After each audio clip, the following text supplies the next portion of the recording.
At 4:12 p.m., every model predicted failure.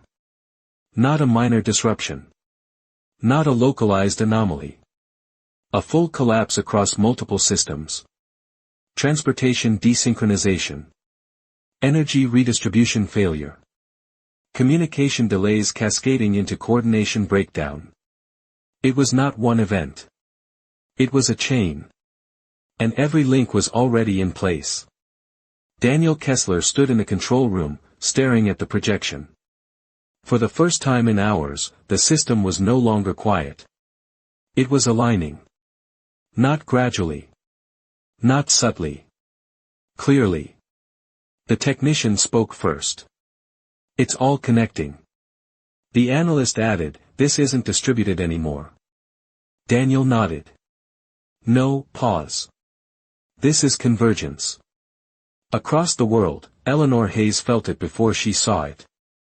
She stood in the archive, facing the board that had not changed since the map revealed itself. And yet, everything about it felt different now. The lines were the same. The points were the same.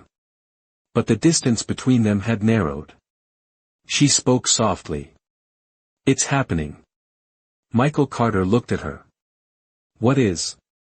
Eleanor answered, the collapse. The word did not feel dramatic. It felt precise. Because this time, the system was not being pushed. It was resolving. Back in the control room, the technician zoomed out. The structure was unmistakable. Multiple pressure gradients, previously separate, previously subtle, were now linking. Not forced. Not triggered.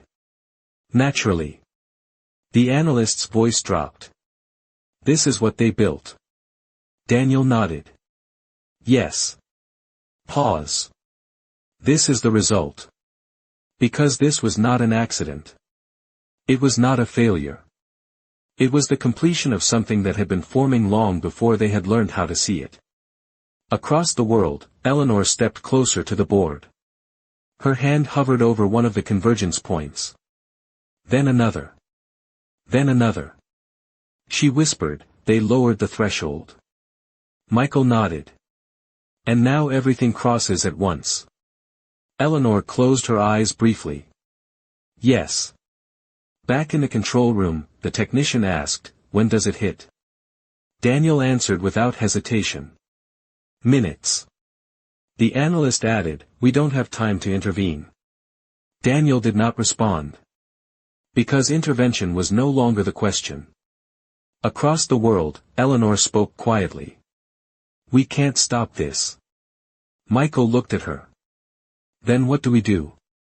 Eleanor answered, we watch. The word felt heavier now than it had in the last episode. Because before, waiting had been a strategy. Now, it was necessity.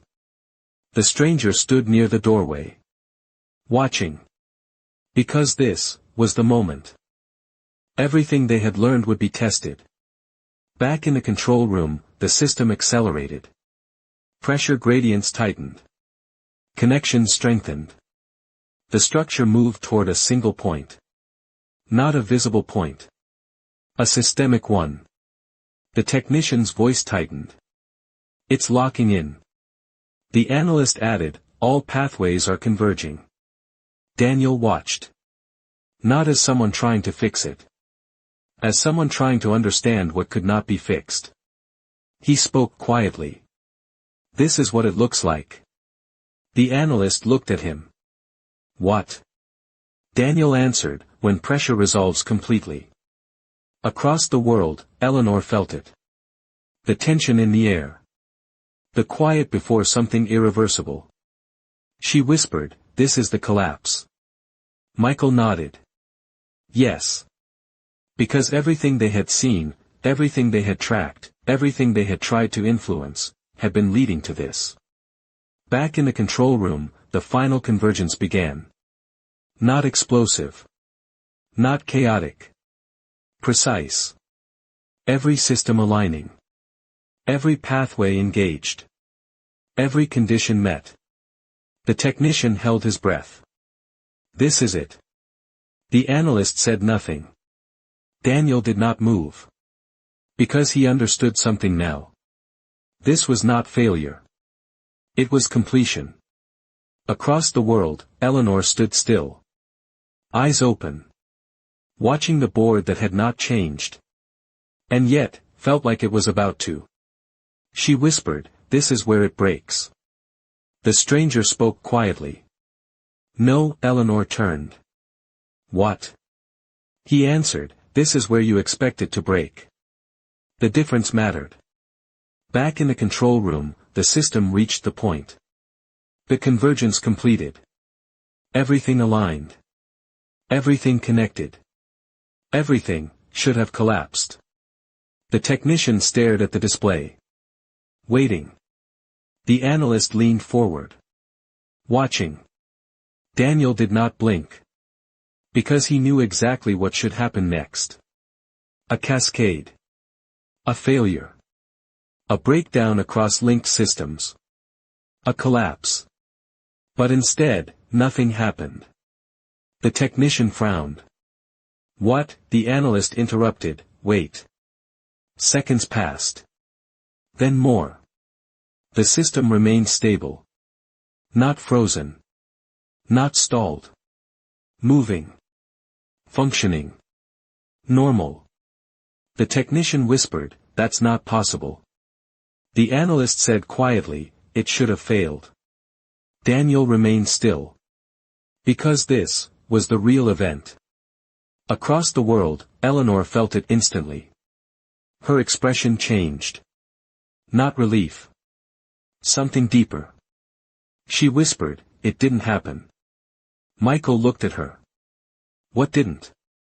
Eleanor answered, "The collapse." Silence followed. Because that word, collapse, had defined everything they expected. And now, it had not occurred. The stranger nodded slightly. Yes. Back in the control room, the technician checked. Every system again. All stable. The analyst added, "No cascade detected." Daniel spoke quietly. "That's the result." The analyst looked at him. "What result?" Daniel answered, "What they were building." Across the world, Eleanor stepped back from the board. Understanding began to settle. Slow. Heavy. She spoke softly. They didn't create a collapse. Michael frowned. Then what did they do? Eleanor answered, "They prevented one." The room went still. Because that was not what anyone expected. Back in the control room, the analyst spoke carefully. "That doesn't make sense." Daniel nodded. No, pause. It doesn't. Because everything they had seen, everything they had tracked, everything they had believed, pointed to failure. And yet, the system held. Across the world, Eleanor looked at the stranger. "You knew." He nodded. "Yes." Michael stepped forward. "Then why didn't you tell us?" The stranger answered calmly. "Because you needed to see it." Eleanor frowned. "See what?" He answered, "That collapse is not always the danger." Back in the control room, Daniel spoke quietly. They lowered the threshold. The analyst nodded. Yes. Daniel continued, "They shaped the baseline." The technician added, "And everything aligned." Daniel nodded again. Yes. Pause. And then, he stopped. Because the conclusion was difficult to accept. Across the world, Eleanor finished the thought. They absorbed it. Silence. Because that was the only explanation. The system had not broken. It had adapted. Back in the control room, the analyst whispered, "That means," Daniel answered, "they made the system resilient." The word felt wrong. But it fit. Across the world, Eleanor shook her head slightly. No, Michael looked at her. What? Eleanor answered, "They made it tolerant." That was worse. Because resilience recovers. Tolerance allows. The stranger nodded. Yes. Back in the control room, Daniel understood. They didn't stop collapse. Pause. They made collapse unnecessary. The room went silent again. Because that meant something deeper. Across the world, Eleanor whispered, they changed what failure looks like. Michael nodded slowly. Yes. Because now, the system would not break. It would absorb. Adjust. Continue. Even under pressure that should have ended it. The stranger spoke quietly. This is the next phase. Eleanor looked at him. What does it mean? He answered, it means you will not see the damage the way you expect. Silence followed. Because that was the most dangerous outcome of all. Back in the control room, Daniel spoke quietly. If it doesn't collapse, the analyst finished, it continues. Daniel nodded. Yes. Pause. And everything inside it changes. Across the world, Eleanor looked at the board one last time. The map remained unchanged. But now, she understood it differently. It was never about stopping collapse. Michael nodded. No, Eleanor continued, it was about redefining it. The stranger smiled faintly. Yes. In forgotten places, where systems do not break but transform, where failure becomes invisible, justice does not shout. It whispers. And every act leaves an echo. At 4:21 p.m., they confirmed the system had not failed. And that was when the real concern began. Because when failure does not appear where it is expected, it does not disappear. It moves. Back in the control room, the technician reran the full system scan. All core systems stable. The analyst added, no cascade effects. Daniel Kessler remained still. Because stability, at that level, should not have been possible. Not after the convergence they had just witnessed. He spoke quietly. Check secondary layers. The technician hesitated. We already did. Daniel shook his head. No, pause. Check what we don't usually check. That changed the task. Because the system they had been monitoring was built to report failure. Not displacement. Across the world, Eleanor Hayes felt the same unease. She stood in the archive, no longer looking at the board for answers. The map had told them where pressure gathered. Now she needed to understand where it went when it did not release. She spoke softly. It didn't disappear. Michael Carter looked at her. What didn't? Eleanor answered, the pressure. Michael nodded slowly. Then where is it? Eleanor did not answer immediately. Because that question was the one they had never asked before. The stranger stood nearby. Watching. Back in the control room, the technician expanded the monitoring scope. Pulling indirect metrics. The analyst leaned forward. What kind? Latency drift. Microload redistribution. Timing offsets. The screen filled with new data. At first, it looked like noise. Tiny variations. Insignificant. Unrelated. Then, a pattern emerged. The analyst's voice dropped. That's not random. Daniel stepped closer. Where? The analyst pointed across multiple regions. Small deviations. Pause. Everywhere. The technician added, they're below alert thresholds. Daniel nodded. Yes. Pause. That's why we didn't see them.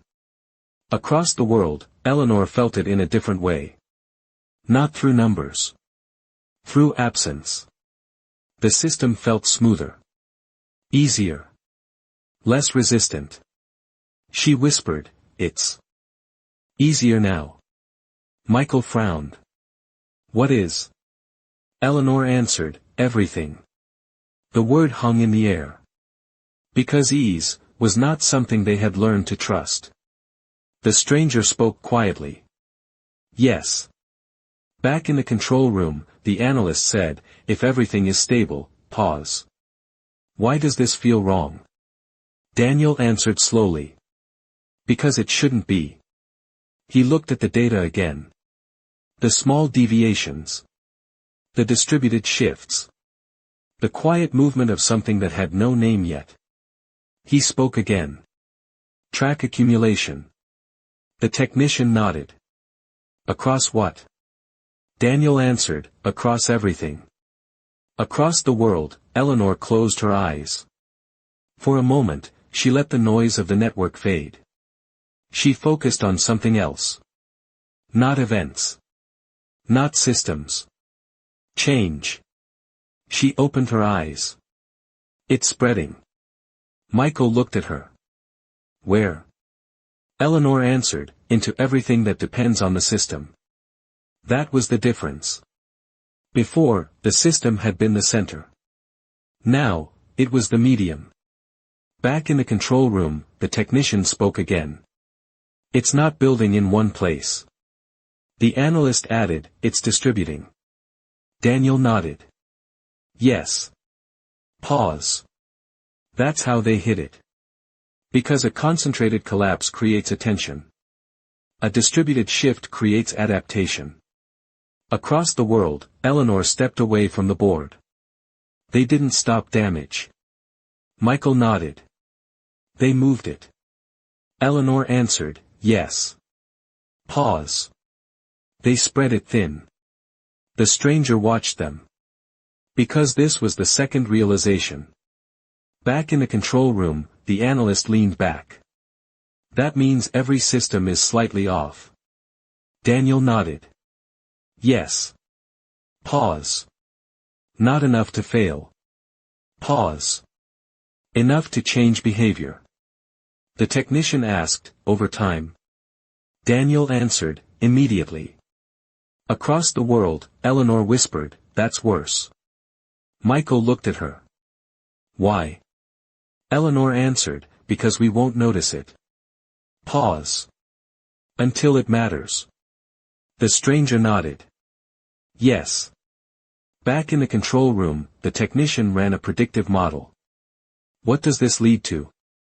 The analyst watched the output. It doesn't collapse. Daniel asked, then what? The analyst answered, it drifts. Silence followed. Because drift is harder to fight than collapse. Across the world, Eleanor felt it too. The system was not breaking. It was shifting. She spoke softly. It's changing direction. Michael frowned. Toward what? Eleanor answered, I don't know. Pause. But it's not the same as before. Back in the control room, Daniel looked at the data again. Then something else became clear. He spoke quietly. This wasn't about preventing failure. The analyst looked at him. Then what? Daniel answered, it was about controlling how failure appears. Across the world, Eleanor nodded slowly. Yes. Because now, failure would not be visible. It would be experienced. The stranger spoke quietly. That is the difference. Back in the control room, the technician asked, can we track it? Daniel answered, not directly. Pause. Only through its effects. The analyst added, and by then it's already happened. Daniel nodded. Yes. Across the world, Eleanor stepped closer to Michael. This is why the map didn't change. Michael looked at her. What do you mean? Eleanor answered, the structure is still there. Pause. But how we reach it is different. That was the key. The endpoints remained. The path changed. Back in the control room, Daniel spoke quietly. They didn't remove pressure. Pause. They redistributed it. The analyst nodded. Yes. Pause. Across everything. The technician added, so no single point fails. Daniel answered, exactly. Across the world, Eleanor whispered, that's the trap. Michael frowned. What trap? Eleanor answered, we stop looking for collapse. Pause. And we miss what replaces it. The stranger nodded. Yes. Back in the control room, Daniel looked at the system one more time. It was stable. Operational. Normal. And completely different.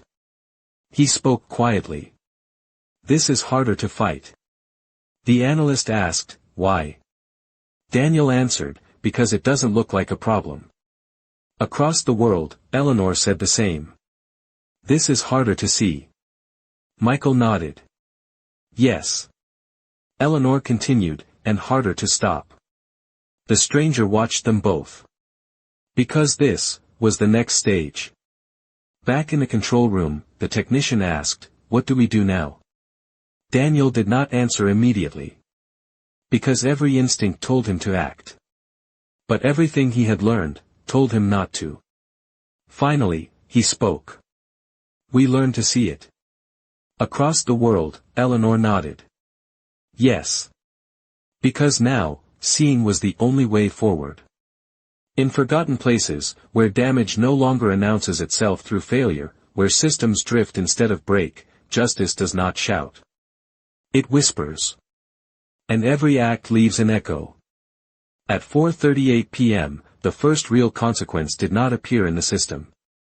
It appeared in a person. Not in a control room. Not in a network log. In a decision no one would have noticed before. Back in the control room, the system still looked stable. All primary systems operating within tolerance.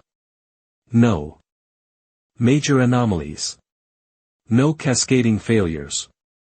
Only the same quiet drift they had identified minutes earlier. The technician spoke. Still holding. The analyst added, no escalation. Daniel Kessler did not respond. Because he was no longer looking for escalation. He was looking for effect. He spoke quietly. Pull external behavior data. The technician hesitated. From where? Daniel answered, everywhere we can. Pause. Traffic patterns. Response timing. Human inputs. The analyst frowned. That's not system level. Daniel nodded.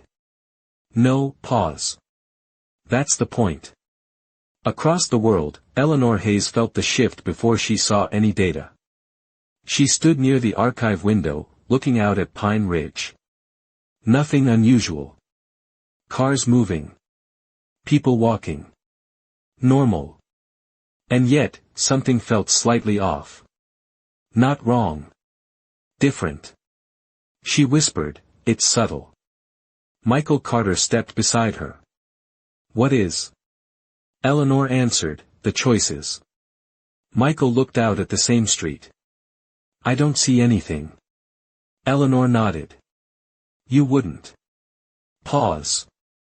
Not yet. The stranger stood behind them. Watching. Because this was where the system stopped being abstract. Back in the control room, the technician pulled up aggregated behavior data. At first, nothing stood out. Normal distributions. Expected variation. Then the analyst leaned forward. Wait. The technician zoomed in. Small timing differences. Microdelays. Slight shifts in decision sequences. The analyst's voice dropped. That's new. Daniel stepped closer. Show me a pattern. The technician isolated several streams. Across different regions. Different systems. Different contexts. And yet, the same kind of shift appeared. Not in what people chose. In when they chose it.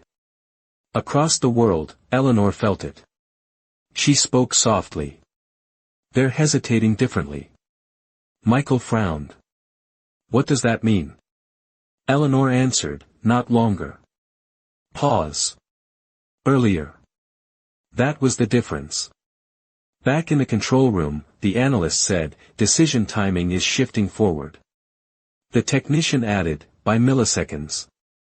Daniel nodded. Yes. Pause. That's enough. Because timing is pressure. Across the world, Eleanor closed her eyes briefly. Then opened them. It's changing how people respond. Michael looked at her. How? Eleanor answered, they're acting sooner.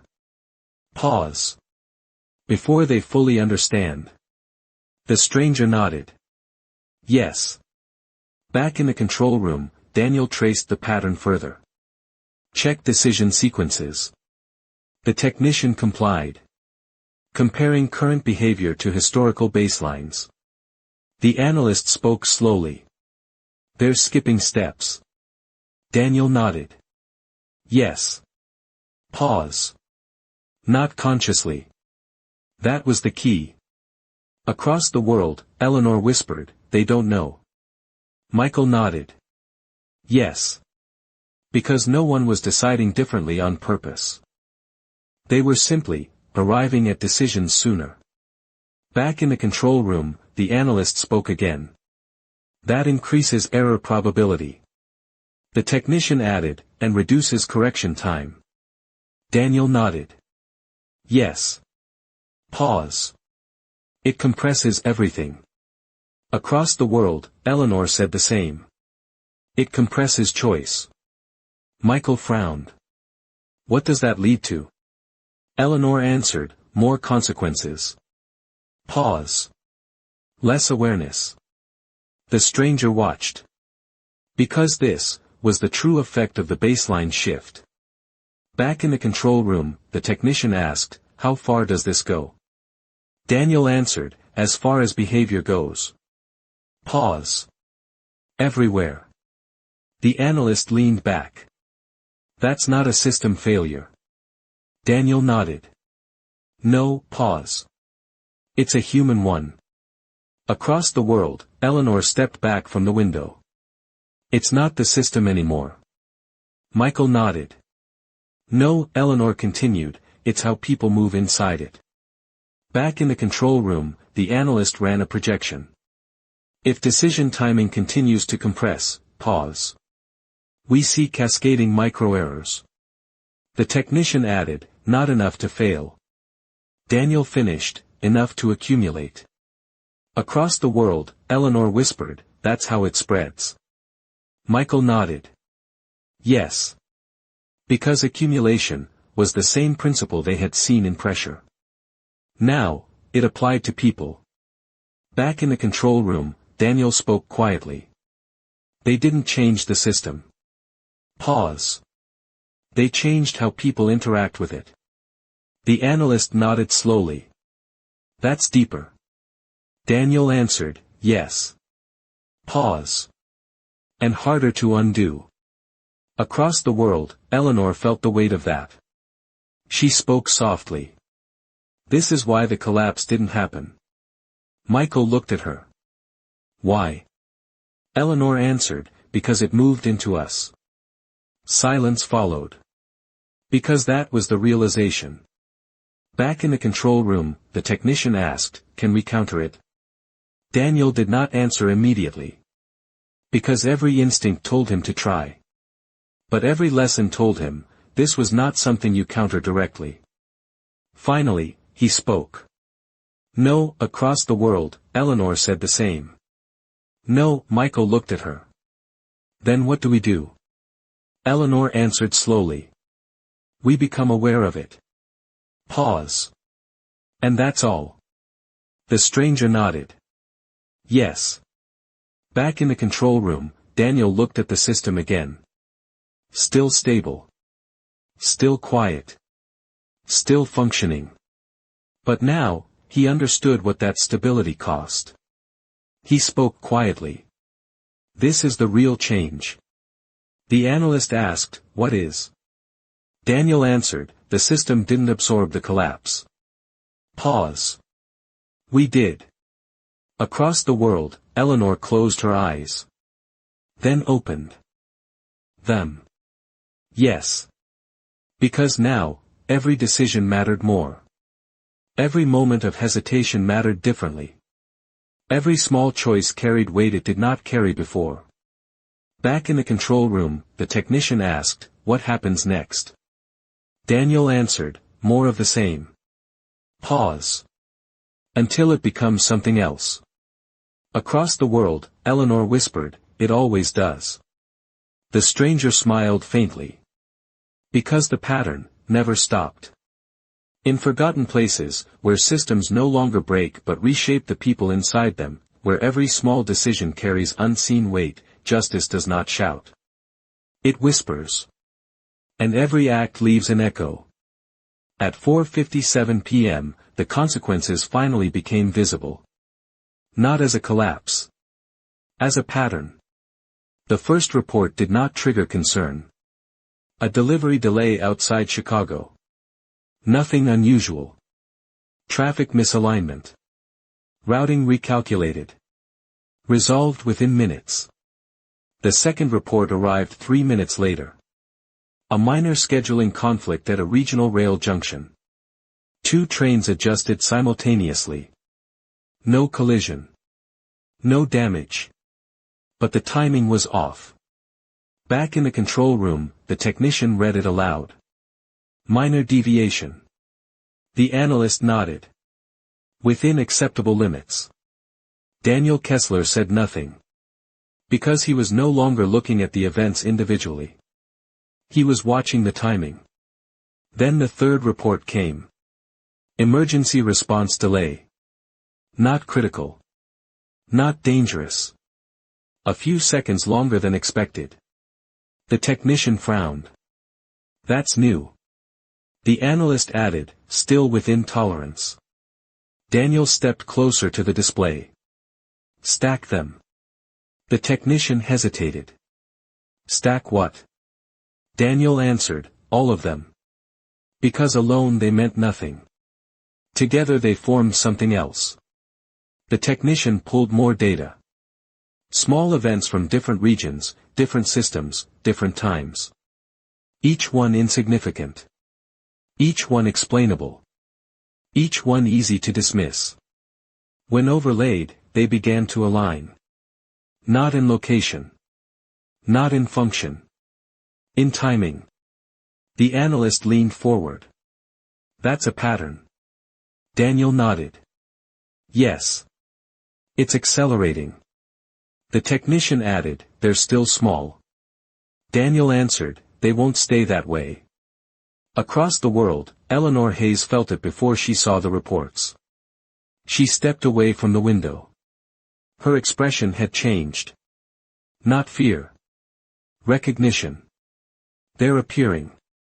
Michael Carter looked at her. What is? Eleanor answered, the consequences. Michael frowned. That's normal. Eleanor shook her head. No, not like this. She stepped toward the board again. The map had not changed. But now she was not looking for where pressure gathered. She was looking for where it leaked. Back in the control room, the technician added more data layers. Microdelays in communication. Slight timing drift in logistics coordination. Marginal inefficiencies in energy balancing. Each one below alert level. Each one recorded but never escalated. The analyst spoke slowly. They're not connected structurally. Daniel nodded. No, they're connected behaviorally. The technician frowned. Through people. Daniel answered, yes. Through timing. Because every small deviation shared the same origin. Decisions made slightly earlier than before.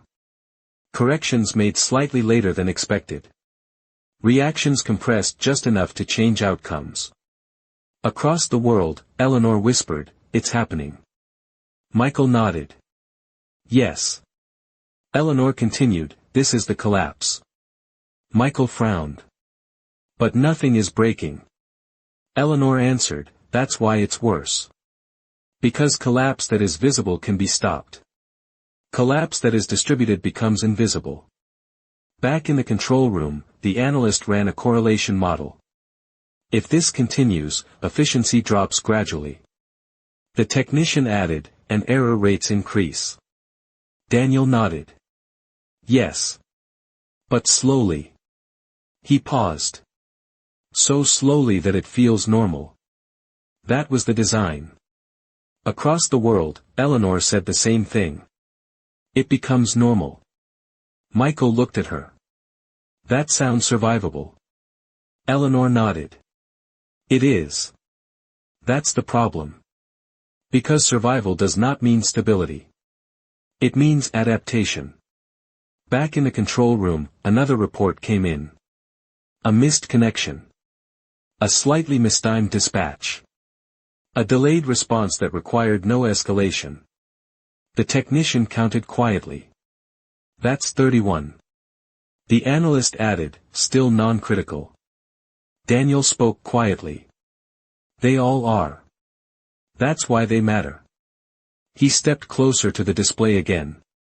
Project accumulation over time. The analyst ran the simulation. The results were subtle.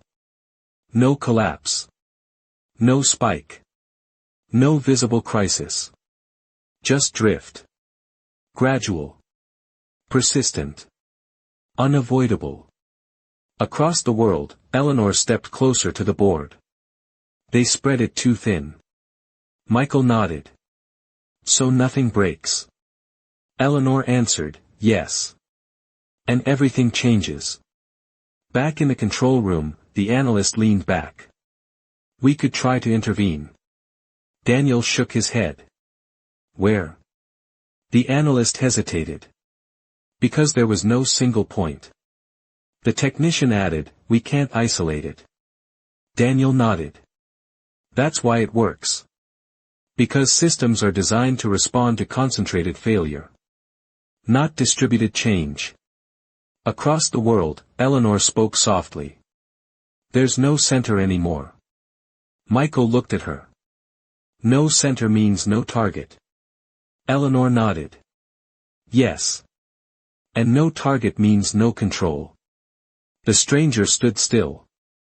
Because they were finally seeing the full shape of it.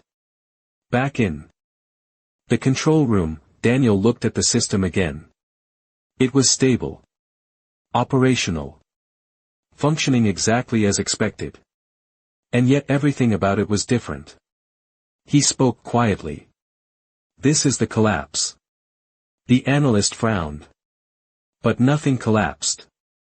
Daniel answered, not visibly. But everything shifted.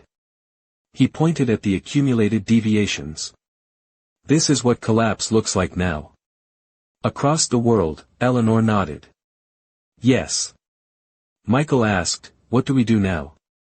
Eleanor did not answer immediately. Because this was the first moment where action felt smaller than understanding. Finally, she spoke. We decide how to respond. Michael frowned. That's not enough. Eleanor answered, it's everything. Because now every decision mattered more than before. Every action carried weight that could not be seen. Back in the control room, the technician asked, do we intervene at all? Daniel looked at the system. Then at the reports. Then at the pattern. He spoke quietly. No, the analyst looked at him. Why? Daniel answered, because we're already part of it.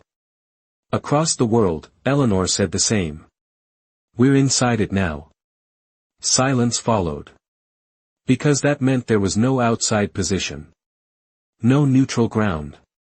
No way to observe without influencing. Back in the control room, Daniel spoke again. From this point forward, everything we do contributes. The analyst nodded slowly. Yes. The technician added, even small things. Daniel answered, especially small things. Across the world, Eleanor whispered, that's how it works. Michael nodded. Yes. Because now the system was no longer the center of the story. People were. Their timing. Their decisions. Their awareness. Back in the control room, another report came in. Then another. Then another. Each one small.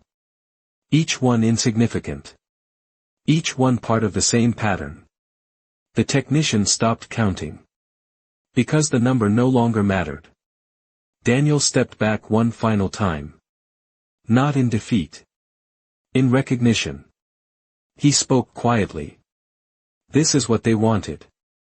The analyst asked, what? Daniel answered, a system that doesn't break. Pause. But doesn't stay the same.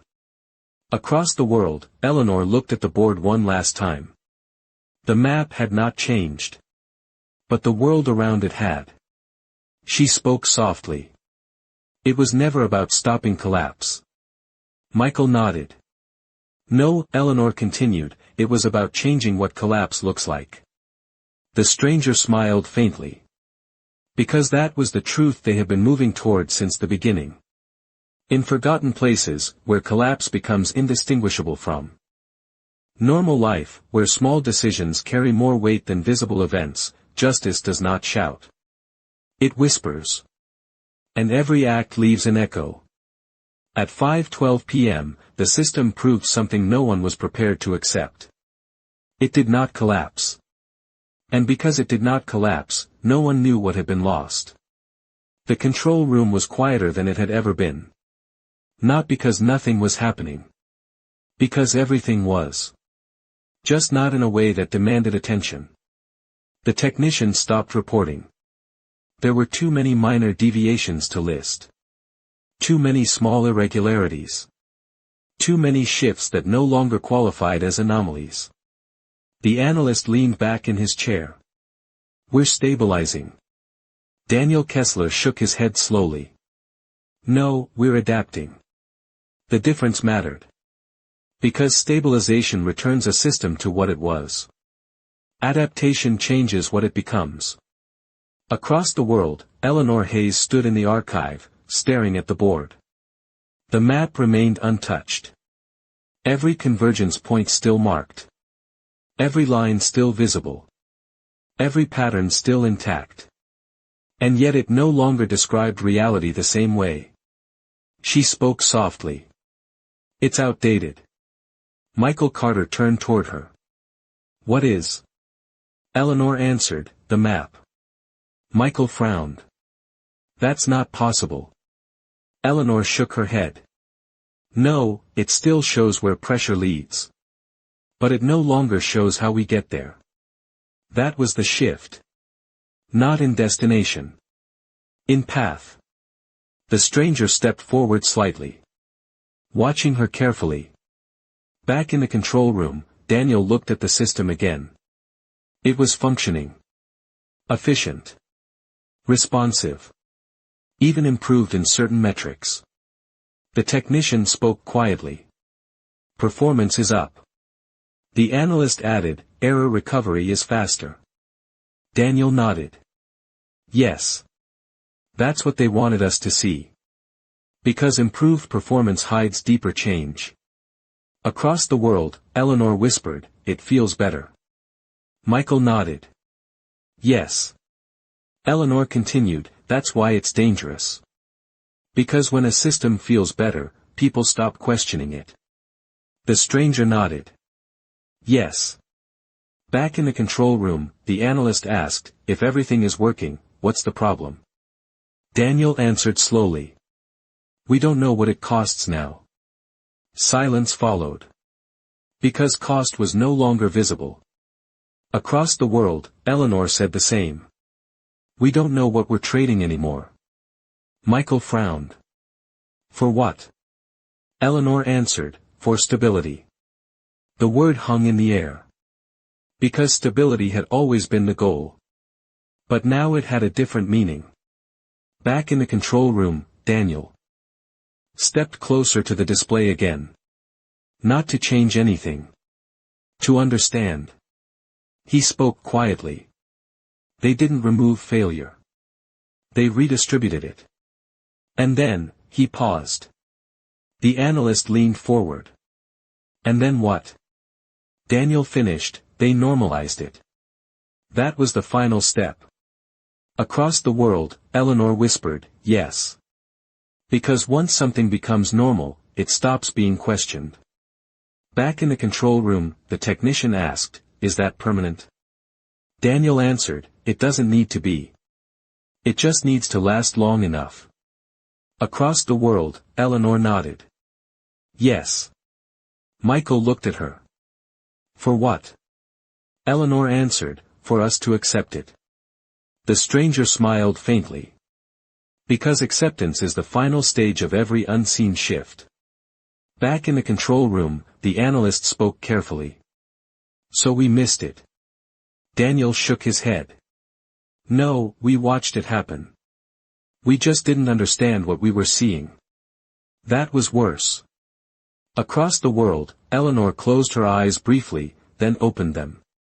"We thought collapse was the danger." Michael nodded. "Yes." Eleanor continued, "But it wasn't. It was change without collapse." The stranger nodded. "Yes." Back in the control room, Daniel spoke quietly. "If the system had failed, we would have responded." The analyst added, "We would have fixed it." Daniel nodded. "Yes." But because it didn't, he let the sentence hang. Across the world, Eleanor finished it. "We let it continue." Silence. Back in the control room, the technician asked, "What happens next?" Daniel did not answer immediately. Because for the first time, the question was not about systems. It was about people. He spoke slowly. "Now we live in it." Across the world, Eleanor nodded. "Yes." Michael frowned. "That's it?" Eleanor answered, "No, now we learn what it does to us." The stranger watched them. Because that was the real beginning. Back in the control room, Daniel looked at the system one final time. He no longer saw control. He no longer saw prediction. He no longer saw something that could be fixed. He saw something else. A condition. A field. A structure that shaped every decision inside it. He spoke quietly. "This isn't the system anymore." The analyst looked at him. "Then what is it?" Daniel answered, "It's the environment." Across the world, Eleanor whispered, "Yes." Because once something becomes the environment, it stops being questioned. It becomes assumed. Back in the control room, the technician asked, "Can we change it?" Daniel shook his head. "No, not directly." The analyst added, "Then how?" Daniel answered, "By understanding how it shapes us." Across the world, Eleanor said the same. "That's the only way." The stranger nodded. Because now the direction of the story had changed. It was no longer about stopping events. Or predicting outcomes. Or controlling systems. It was about something deeper. Who understands the environment? And who does not? Back in the control room, Daniel spoke one final time. They didn't win by breaking the system. They won by changing what we think is normal. Across the world, Eleanor whispered, "And we didn't even notice." Michael stood still. Because that was the most unsettling part of all. Nothing had collapsed. Nothing had failed. Nothing had forced them to react. And yet everything had changed. The stranger stepped toward the doorway. Preparing to leave. Eleanor turned. "Where are you going?" He paused. Then answered quietly. "To the next place." Michael frowned. "What place?" The man looked at them both. For the first time, his expression was serious. "Where it breaks." Eleanor froze. "But you said it wouldn't collapse." The man nodded. "Yes. This one didn't." Silence. Back in the control room, Daniel looked at the system again. Stable. Silent. Changed. And for the first time, he felt something new. Concern. Because now he understood something deeper. If collapse does not happen where expected, it will happen somewhere else. And they are not looking there. In forgotten places, where the most dangerous changes are the ones no one questions, where stability hides transformation, justice does not shout. It whispers. And every act leaves an echo. You have been listening to whispers of reckoning. The collapse did not happen.